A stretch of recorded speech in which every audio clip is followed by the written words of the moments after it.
ரொம்ப நாளாவே இந்த ஆர்ட்டிஃபிஷியல் ஜாஸ்மின் செய்யணும்னு ஆசை. இன்னைக்கு ஒரு வேளை நிறைவேத்திட்டேன்.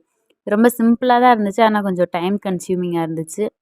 டிஷ்யூ பேப்பர் எடுத்து நமக்கு தேவையான சைஸ்ல கட் பண்ணி வச்சுட்டு, அத இந்த மாரி ரோல் பண்ணிட்டு, அதோட எண்ட்ல வந்து செல்லோ டேப் போட்டுக்கணும்.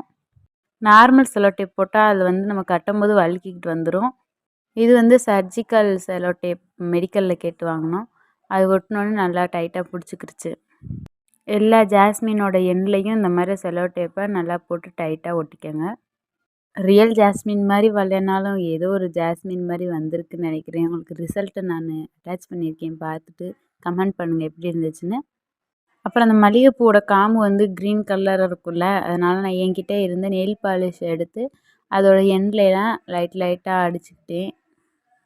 அதே மாரி ஹைட் கொஞ்சம் ஜாஸ்மினோட ஹைட் அளவுக்கு பார்த்து கட் பண்ணி எடுத்து வச்சுக்கோங்க. இப்போ அந்த நெயில் பாலிஷ் அடிச்சதுக்கப்புறம் கொஞ்சம் நேரம் கழிச்சு இத காய வச்சு எடுத்தீங்கன்னா நல்லா காஞ்சிரும். இந்த மாதிரி தான் வந்துருந்துச்சு என்னோட ஜாஸ்மின் பட்ஸ் எல்லாம். இப்போ இத வந்து நம்ம எப்பயும் போல மல்லிகைப்பூ கட்டுவோம்ல, அதே மாரி நான் கட்டிக்கிட்டேன். ஓரளவுக்கு நல்லா வந்துச்சு. நல்லா மதுரை கட்டு மாரி உருட்டி கட்டுனீங்கன்னா, இன்னும் நல்லா பார்க்குறதுக்கு அழகா ரியல் ஜாஸ்மின் மாரியே தெரியும்.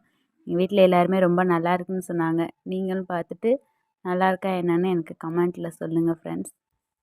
ரொம்ப நாளா செய்யணும்னு நெனச்சிட்டு இருந்தேன். இன்னைக்கு நான் செஞ்சு முடிச்சுட்டேன்.